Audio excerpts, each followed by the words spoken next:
Muy feliz sábado, querida iglesia. Nuevamente me tienen al frente. Una alegría poder compartir con ustedes en esta mañana el mensaje de la palabra del Señor. Tantos recuerdos con esa canción. Iba al Instituto Adventista de Santa Fe. Bueno, yo no, mis hermanos. Y por eso la pista al principio sonó media rara, ¿lo escucharon? Es una pista muy antigua, la verdad que trajo lindos recuerdos a mi mente. Gracias, Nisi, por esa buena disposición con los niños. A los niños, muchas gracias por su participación. Que Dios bendiga sus talentos, sus voces. En esta mañana vamos a meditar con respecto a un tema que estaba pensando, ya había visto esta fecha de hoy, y bueno, estaba orando al Señor para saber qué hablar, qué pensar. Y bueno, quiero que me acompañen a Éxodo capítulo 12. En este capítulo tenemos la salida del pueblo de Israel de Egipto. Tenemos el éxodo justamente del pueblo de Israel de la esclavitud.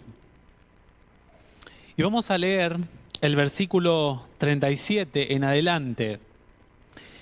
Y dicen: partieron los hijos de Israel de Ramesés hacia Sucot.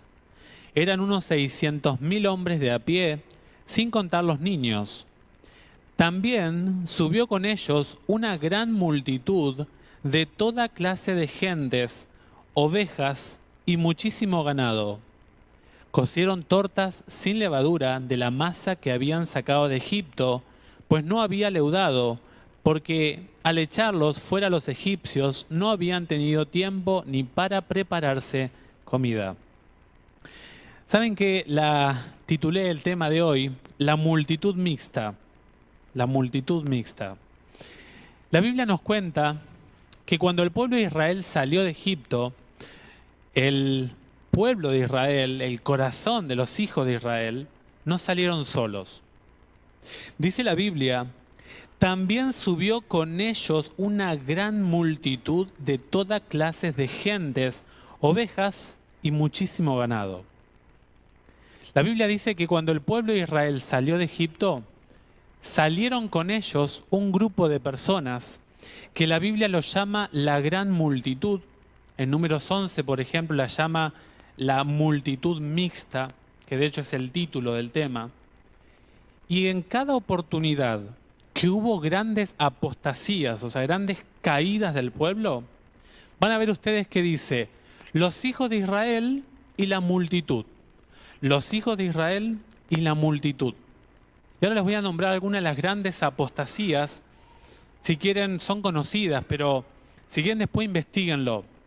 Pero cada vez que hay apostasía en el pueblo de Israel, esta multitud, esta gente que salió con el pueblo de Israel, le causó problemas. ¿Quiénes son esta multitud mixta? Saben que ha causado mucha intriga, mucho debate en el mundo teológico. ¿Quiénes son estos de la multitud mixta?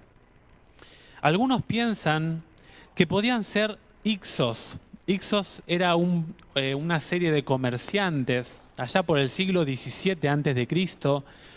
que comerciaban en la zona del Bajo Egipto. El Bajo Egipto es un nombre antiguo que se daba y estaban cerca del Nilo comerciando.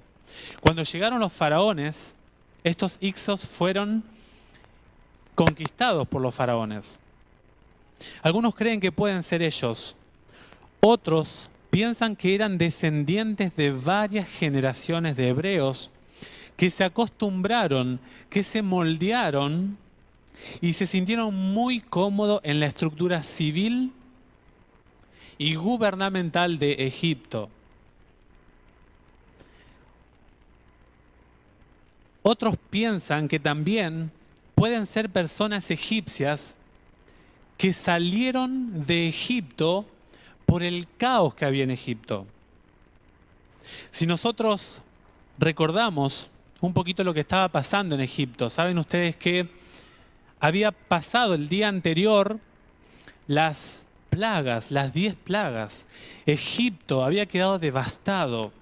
Egipto había pasado por enfermedades, había pasado por granizo. Todo el sistema comercial de Egipto, la economía de Egipto había quedado devastada. No tenían agua fresca porque el Nilo se había convertido en sangre, dice la Biblia. Una putrefacción, un olor nauseabundo en Egipto. La gente de Egipto hizo planes de abandonar el país, la nación, la potencia de Egipto. Y por otro lado, escuchó que en cierta zona de Egipto había un grupo de gente que no había sufrido ninguna de las plagas. No habían sufrido los piojos, ni las langostas, ni las tinieblas, ni la sangre que se convirtió, el agua que se convirtió en sangre, perdón. Y dijeron, además escuchamos que tienen un Dios. Y ese Dios, por sus emisarios, que fueron hasta el faraón,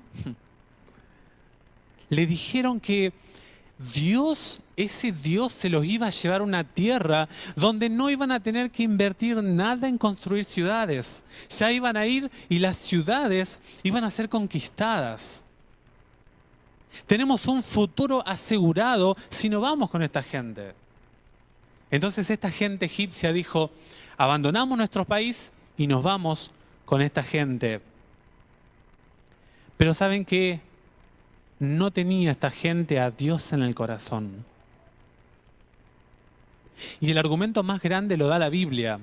Ahí en Éxodo 12:38 dice, también subió con ellos una gran multitud. ¿Saben que esta preposición indica una actitud que acompaña algo, pero no es parte de ese algo? En este caso, los egipcios o los de la gran multitud, esta gente que quiso sumarse al pueblo, acompañó al pueblo de Israel, pero no era parte del pueblo de Israel. Por lo tanto, esta gente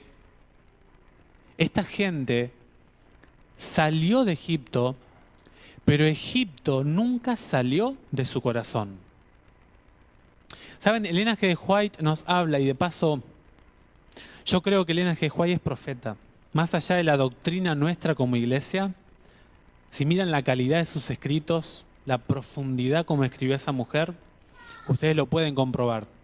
Ella dice de este grupo, esta multitud estaba compuesta por mucha gente que no se había unido completamente a Israel, sino que se mantenía siempre alerta para notar cualquier motivo de crítica.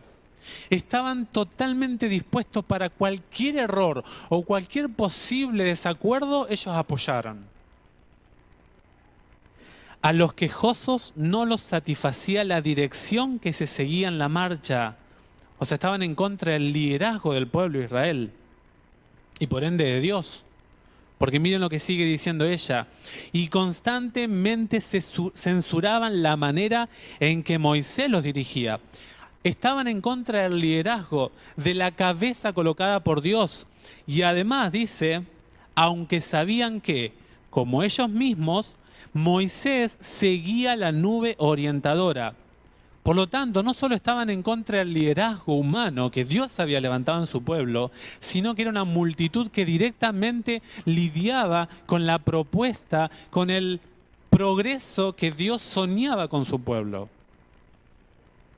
Y saben, queridos amigos, queridos hermanos, visita que nos acompañan, el desafecto es contagioso. Se contagia.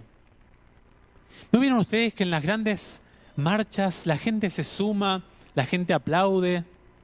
Yo estoy en un sector laboral donde se fomenta mucho esto.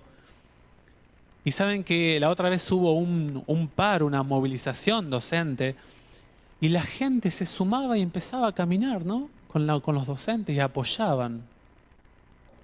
Y quizá alguno ni sabe por qué se metió ahí, cuál es el sentido de la propuesta, pero ellos caminan y se unen a la caminata que estaba haciendo este pueblo. La multitud mixta siempre, siempre fue un lazo para el pueblo de Israel. Y en esta mañana vamos a ver que Satanás tiene una estrategia, queridos hermanos, con su pueblo, con el pueblo de Dios.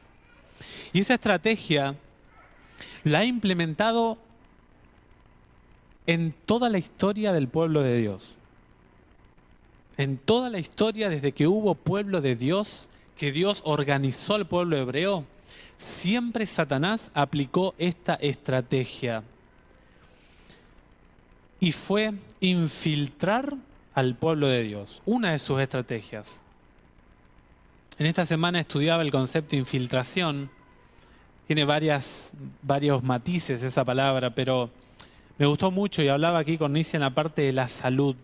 Saben que la palabra infiltración, y permítanme que lo lea porque no manejo la parte médica, pero saben que la infiltración es una sustancia que se inyecta, que puede ser en una parte ósea, o sea, en el esqueleto, que puede ser una parte muscular o un tejido dérmico.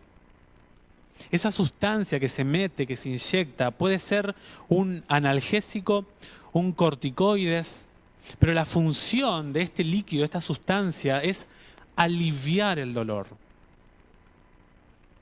Actúa mucho más rápido, y esto me pasó el dato a Nisi, es la autora de esta información, actúa mucho más rápido que a veces cuando se ingiere por vía bucal o vía sanguínea. Pero hay un riesgo, mínimo, pero hay un riesgo. Pero en el mundo espiritual ese riesgo Satanás lo potencia y le dio muchísimo resultado.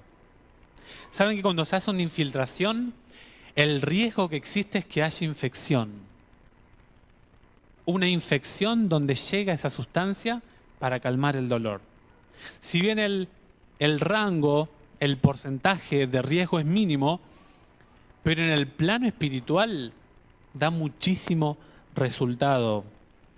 Esta estrategia de Satanás de infiltrar a gente dentro del pueblo de Dios le dio resultado desde el jardín del Edén. Satanás con Eva se infiltró, se camufló. Dice la Biblia en Génesis 3:1 que la serpiente era un animal creada por Dios. Y que Satanás tomó ese animal y poseyó ese animal e hizo su obra con Eva. Manipuló verdades teológicas y se infiltró en el corazón de Eva. Y finalmente Eva cayó en pecado. Algunos ejemplos más. ¿Se acuerdan de la rebelión de Coré? Números 16. Era familiar de Moisés y Aarón. Era un levita. Era un pastor. También, por ejemplo, Balaam. ¿Se acuerdan de Balaam? Hay Números 22 al 24. Un profeta internacional, reconocido en la región, que vivía en la Mesopotamia, el mismísimo lugar donde moró Abraham. Por lo tanto, conocía al Jehová, al Dios de Abraham. También pasó con los líderes del tiempo de Jesús. Jesús le dijo a sus líderes algo tremendo. Dice, cierran el reino de los cielos delante de los hombres, pues ni entráis vosotros ni dejan entrar a los que están entrando.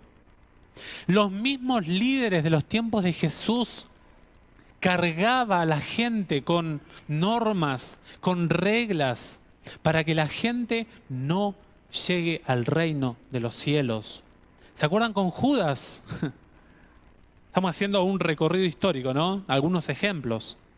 Las grandes apostasías del pueblo de Dios, tanto en el Antiguo como en el Nuevo Testamento, fueron en gran parte, si no en todas, no investigué todas las apostasías, pero bueno, pueden hacerlo también ustedes, fue en gran parte por la multitud mixta. También pasó en la iglesia cristiana, en los tiempos del apóstol Pablo. El apóstol Pablo allí en Hechos 20, 19, 29 y 30 dijo esto, miren. Yo sé que después de mi partida, entrarán en medio de ustedes lobos rapaces que no perdonarán al rebaño. Y de entre ustedes, dijo el apóstol Pablo, de entre ustedes mismos se levantarán hombres que hablarán cosas perversas para arrastrar tras sí discípulos. Satanás ha infiltrado a su iglesia, a la iglesia de Dios. Ha aplicado esta estrategia a lo largo de toda la historia y estoy seguro que en la actualidad no es la excepción. Y vamos a tratar de hablar un poquito, ustedes lo pueden investigar, pero vamos a hablar de dos casos cuando la multitud mixta trabajó para el pueblo de Dios. Uno que tiene que ver con la adoración a Dios y otro que tiene que ver con el programa, el estilo de vida que Dios propuso y nos propone a nosotros como iglesia hoy. No vamos a leer todos los pasajes, pero yo les voy a nombrar algunas frases de ciertos pasajes del primer caso cuando la multitud mixta actuó en el pueblo de Dios. Este hecho del tema de la adoración con la multitud mixta está en Éxodo 32. Es una de las grandes manifestaciones del comportamiento de la multitud mixta. La primera acción que están leyendo ustedes en Éxodo 32 tiene que ver con esta multitud mixta que no quiere adorar a Dios como Dios manda. En este texto de Éxodo 32, el objeto de adoración, o sea, el punto culminante a quien yo quiero adorar es Jehová. La gente, la multitud mixta en Éxodo 32, quiere llegar a la adoración, quiere llegar a la presencia de Jehová. Pero Dios dice que ellos han caído en idolatría porque la multitud mixta fomenta una forma de adorar a Dios incorrecta. Por lo tanto, uno puede tener el deseo de llegar a la presencia de Dios. Uno puede llegar a querer adorar al Dios de la Biblia. Pero si tú, mi hermano, lo haces de manera incorrecta, Dios considera eso idolatría. Le dijeron a Aarón, haznos dioses. ¿Saben qué palabra es esa, dioses? Es Elohim. Haznos a Jehová. Haznos una manifestación de Jehová. Esta gente trabaja y encuentra una cuña de entrada en ciertos líderes. Y acá les hablo a los líderes, a los pastores, a nosotros los ancianos. Mucho cuidado con las peticiones que hacen ciertos sectores de la iglesia nuestra. Haznos dioses. ¿Cuánto deben orar los líderes por su iglesia? Para que Jehová sostenga a los fieles, pero también nos dé la sabiduría, tanto a los líderes como a todos nosotros, a identificar peticiones que pueden rayar en la idolatría. Esta gente son gente que están acostumbrados a las representaciones idolátricas. Son gente que le cuesta caminar en su vida espiritual por fe. No quieren seguir al Dios invisible como la Biblia lo muestra. Quieren adorar a Dios como ellos quieren. Haznos dioses. Y sabían que estaban transgrediendo al segundo mandamiento, porque ellos, unos capítulos antes, en Éxodo 20, escucharon la voz de trueno de Jehová, desde la montaña del Sinaí, hablando estas palabras: no te harás imagen ni ninguna semejanza de lo que está en el cielo, ni debajo de la tierra, ni debajo de las aguas que están en la tierra. Estaban transgrediendo conscientemente porque habían estado en contacto estrecho con la ley moral de Jehová. O sea que es un grupo en la iglesia que apostata conscientemente. Además son personas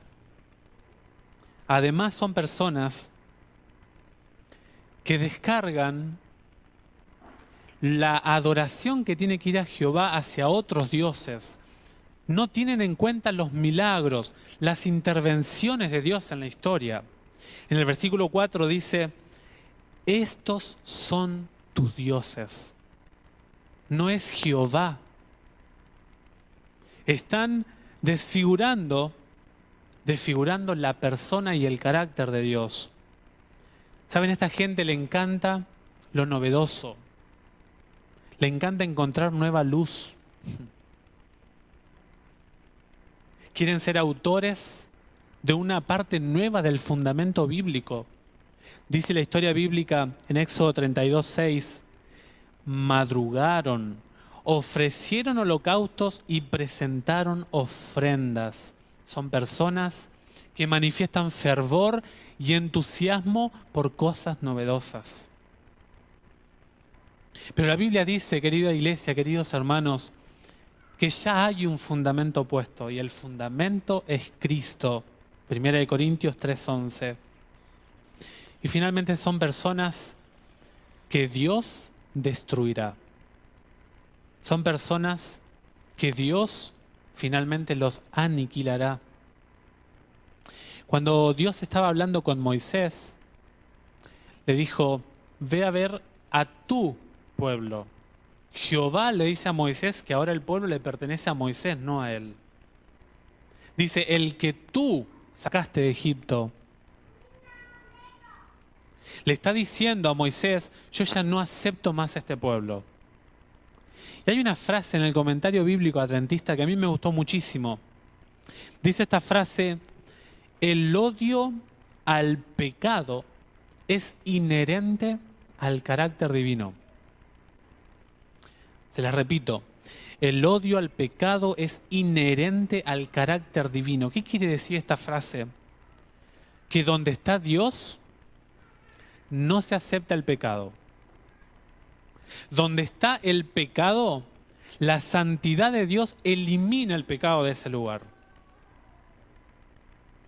Por eso, Dios no podía morar más con ese pueblo, porque había caído en pecado.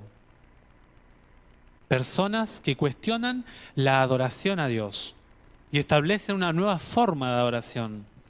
El otro ejemplo que quiero que hablemos un poquito está en Números 11. Ustedes pueden leerlo después.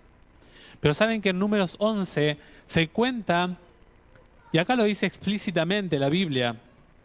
Acompáñenme por favor a Números, capítulo 11.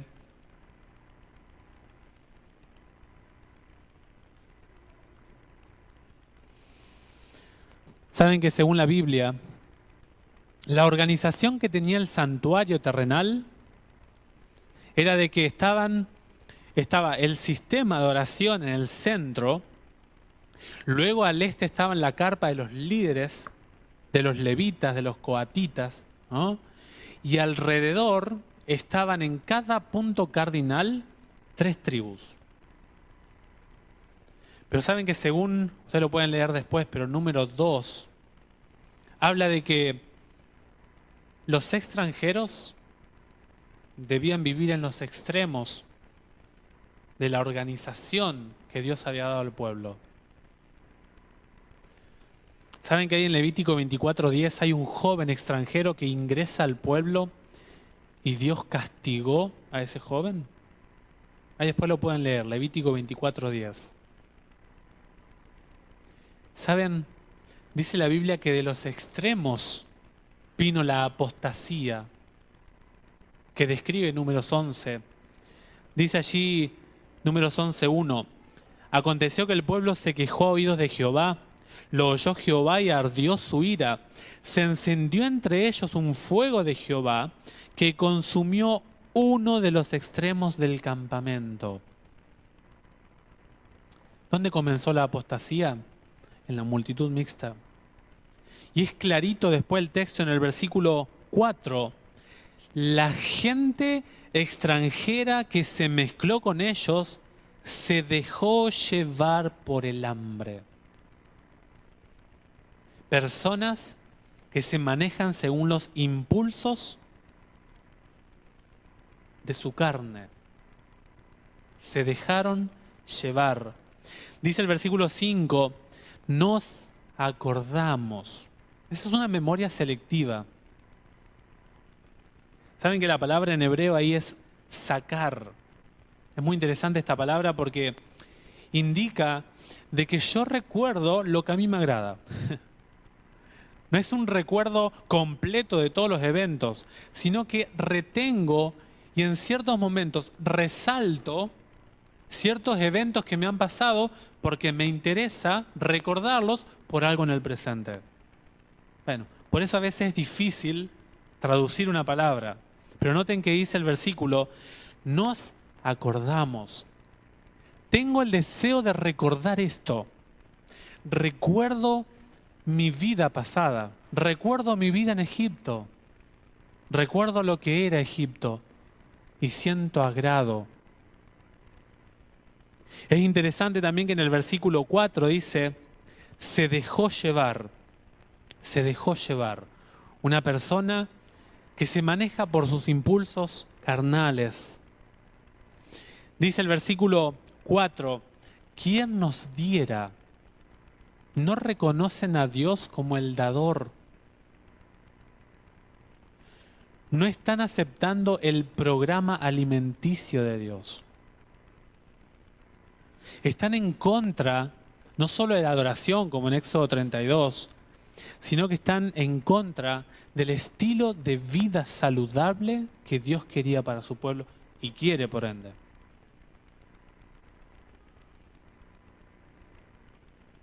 Saben que dice la Biblia que Dios luego les dio codornices y les alcanzaba para un mes de comida.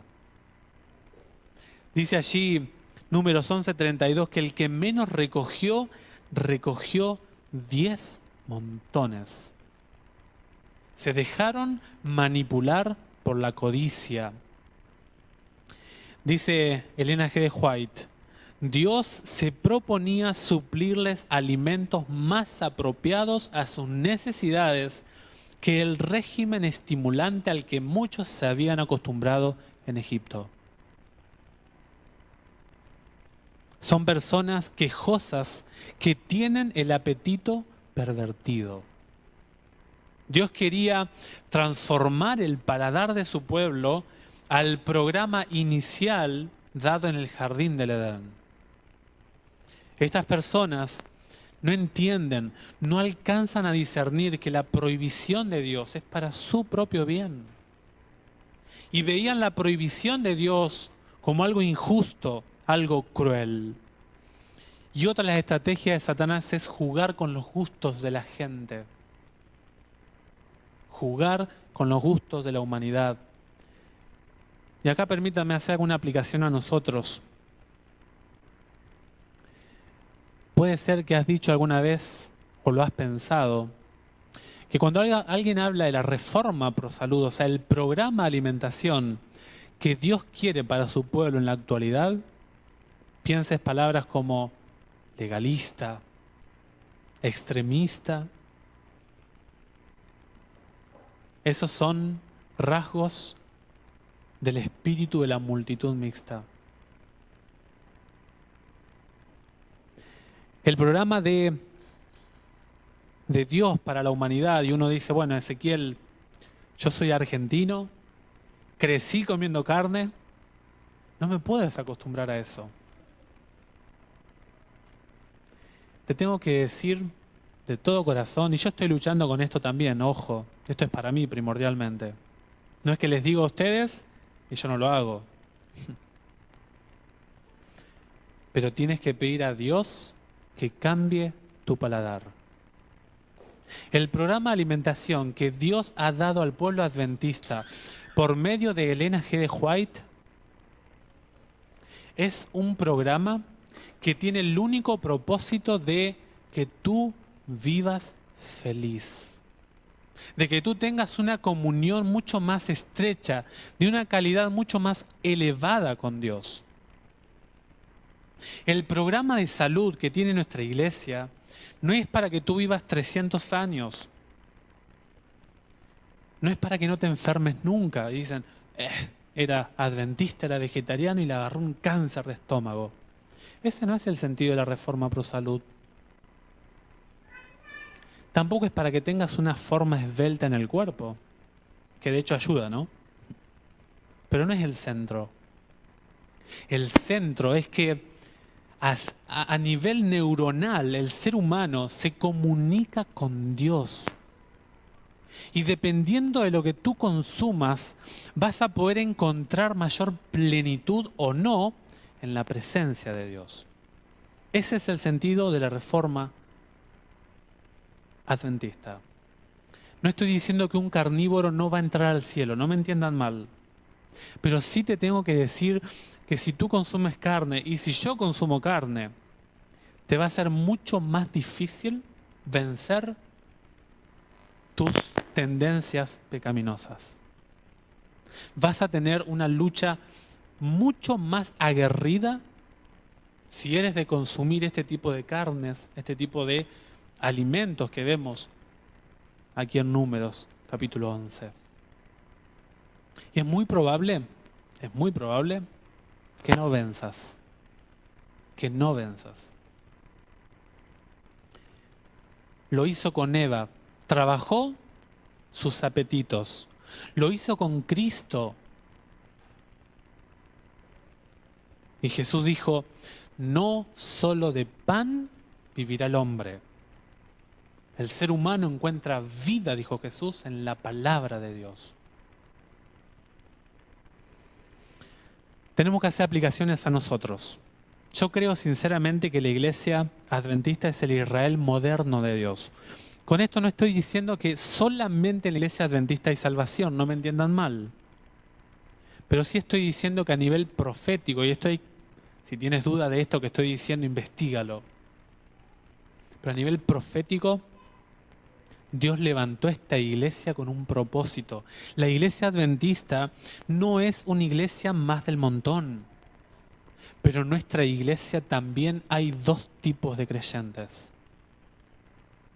Así como lo hubo en el pueblo, así como lo hubo en tiempos de Cristo, así como hubo en la etapa de la iglesia cristiana, hoy en día en nuestra iglesia hay dos tipos de creyentes que tendrán muchísimas actitudes de la multitud mixta, en contra de la adoración, en contra de principios morales, de salud que tiene la iglesia. En cuanto a proyectos, ¿se acuerdan la conquista de Canaán, los 2 espías? ¿Quién inició eso? La multitud. Cuando la iglesia quiere hacer proyectos, tiene metas, allí actúa la multitud mixta. Son los que adoran a Dios por sus medios y no como Dios manda. Y aquí me meto en algo complicado. El tipo de música que uno escucha, el tipo de películas que uno consume, el tipo de amistades que uno tiene, ¿glorifican a Dios? Con equivocarte en esto no estoy diciendo que eres de la multitud mixta, pero es un factor que te puede llevar a caer cuando el espíritu de la multitud mixta salga a relucir. ¿Me siguen lo que estoy diciendo, no? Jesús lo presentó en la parábola del trigo y la cizaña. ¿Se acuerdan? La parábola está en Mateo 13. Dice que un hombre plantó trigo en su campo. Pero dice que en la noche, mientras todos dormían, vino un enemigo y plantó cizaña. Al otro día, dice la parábola, fueron los servidores y le dijeron al Señor, Señor, ¿acaso tú no habías plantado trigo? ¿Quieres que saquemos esa cizaña? Y el dueño dijo, no, déjenla que crezca juntas. Saben que la cizaña es una planta venenosa. Hay gente que la ha consumido y le ha causado vértigos, convulsiones y hasta en algunos casos la muerte. Es una planta venenosa. Y saben, estudien esta parábola, no podemos estudiarla acá, pero saben que la obra del diablo es oculta. Dice, cuando todos estaban distraídos, estaban dormidos, ¿cómo trabaja Satanás? En la iglesia no se ve, así como tampoco se ve cómo trabaja el Espíritu Santo. Pero sí podemos percibir la obra de Satanás y la obra del Espíritu Santo por los frutos. Saben que la cizaña y el trigo son muy semejantes. Solo se distingue la semilla plateada, blanca del trigo, de la semilla o el fruto negro de la cizaña cuando ya maduran. ¿Saben? Jesús dijo, la cosecha es el fin del mundo y los cosechadores son los ángeles. ¿Por qué les digo esto? El encargado de limpiar la iglesia es Dios. Dios está llevando ahora a cabo, si estudiamos las profecías, un juicio. Está en Daniel 7 esto, 9 y 10. Mientras Dios les muestra los registros a los ángeles y al universo entero, quiénes son sus hijos, que Él va a venir a buscar en su segunda venida, Dios limpia su iglesia acá en la tierra mediante el zarandeo. ¿Qué es el zarandeo? Lo dice muy bien, hay muchos textos de esto, ¿no? Pueden buscar después, pero Ezequiel 20 dice, los sacaré de entre los pueblos y los reuniré de entre los países donde habían sido dispersados con mano fuerte y brazo extendido y con furor incontenible. Los llevaré al desierto de los pueblos y allí litigaré con ustedes. ¿Qué es el desierto? El desierto es la etapa, es el proceso que Dios permite que su pueblo pase para perfeccionar sus debilidades. Dios permitió que existiera la multitud mixta. Jesús dijo, no maten a la cizaña, porque me pueden destruir el trigo. Yo voy a litigar con mi pueblo. En el cielo, y esto entra acá al santuario y tenemos que investigar un poquito eso, pero en el cielo Dios está llevando un juicio para mostrar quién es su trigo. Y en la tierra, el zarandeo, las pruebas, los problemas que vienen a su iglesia, purifican a la iglesia de Cristo. Amós 9:9 dice, porque daré una orden y zarandearé a la casa de Israel entre todas las naciones, como se zarandea el trigo en la criba, sin que caiga a tierra un solo grano. Dios conservará su iglesia pura y sin mancha hasta el fin del tiempo. Dios es el protector de su pueblo. Dios es el que va a mantener a los fieles hasta el tiempo del fin. Dios es el encargado de sacar a aquellos que pertenecen a la multitud mixta. Dice Elena G. White en Review and Herald, 19 de marzo de 1895, el Señor viene pronto. Y en cada iglesia debe haber un proceso de purificación y de zarandeo, porque entre nosotros hay hombres, y por ende mujeres, impíos que no aman la verdad ni honran a Dios. Dice, en cada iglesia. Y Malvinas no queda excluida. En Malvinas hay gente que pertenece a la multitud mixta. Pero ahora vamos a ver la solución. ¿Necesito yo ser parte de la multitud mixta? ¿Hay posibilidad de ser transformado en el trigo y de paso ser recogido cuando Jesús viene? Ahí lo pueden leer en Apocalipsis 14 y 15. Primer punto que tenemos nosotros para no ser parte de la multitud mixta. es basar tu fe en la palabra de Dios. Tienes que conocer la Biblia.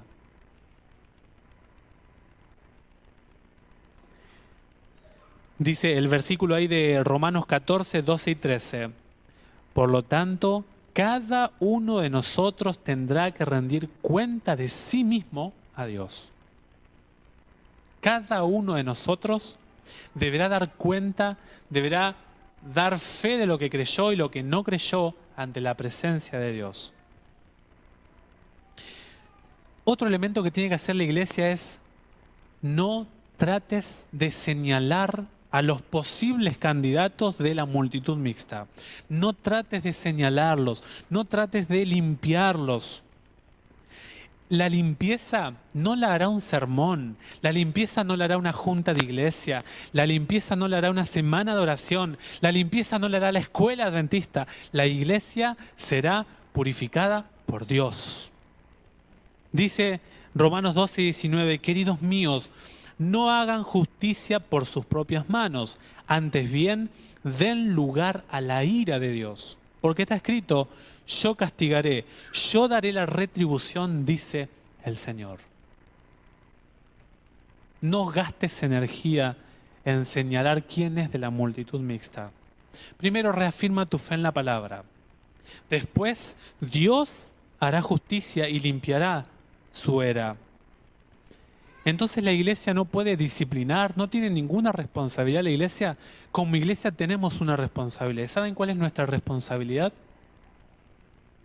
Es instruir al mundo, es capacitar con la Biblia al que no sabe de Dios. La iglesia tiene una responsabilidad, enseñarle todas las cosas que os he enseñado, dijo Jesús. Y luego díganles que necesitan el bautismo para formar parte de mi familia. Si la iglesia, y acá les quiero hablar a los instructores bíblicos, si la iglesia da estudios bíblicos mediocres, no digo de que le den un curso de profecía a la persona, pero sí que sea bíblico. Yo he estado en estudios bíblicos con hermanos que dedican 30 minutos a hablar de la vida. Mi hermano, si tú eres alguien que da estudios bíblicos y no enseñas la Biblia de manera correcta, concreta, al quien está escuchándote, tú eres un posible fabricante de integrantes de la multitud mixta.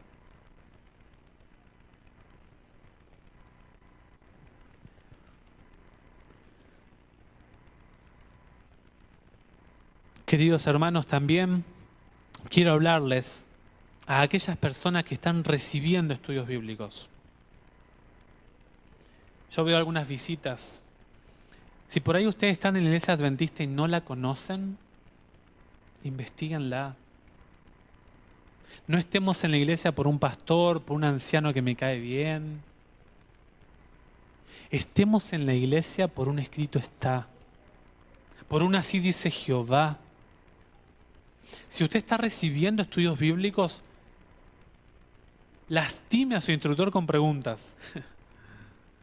Cuestione por qué en la iglesia adventista se hace así, por qué la iglesia adventista cree en esto, de dónde sale esa creencia. Si el estudiante bíblico no tiene esta actitud, es un posible candidato a ingresar a las filas de la multitud mixta en el pueblo de Dios. Y el último punto es, si tú ves que a veces hacen cosas en la estructura erradas, que escapan a tu actividad como laico, quédate tranquilo, tranquila, que el dueño de la iglesia es Dios. El dueño de la iglesia es Dios y Él sabrá cómo trabajar con esos errores. Al final del tiempo, cada uno mostrará si es trigo o si es cizaña. Jesús, hablándole a sus discípulos, les dijo, las puertas del sepulcro no prevalecerán contra ella. Finalmente, la iglesia militante que hoy trabaja, la iglesia adventista que predica, hermanos que están activos enseñándole a la gente lo que la Biblia manda a la humanidad, se van a transformar en la iglesia triunfante. La iglesia triunfará. Es mi deseo de corazón que seamos cuidadosos de no ser partícipes de la multitud mixta. Que Dios les bendiga.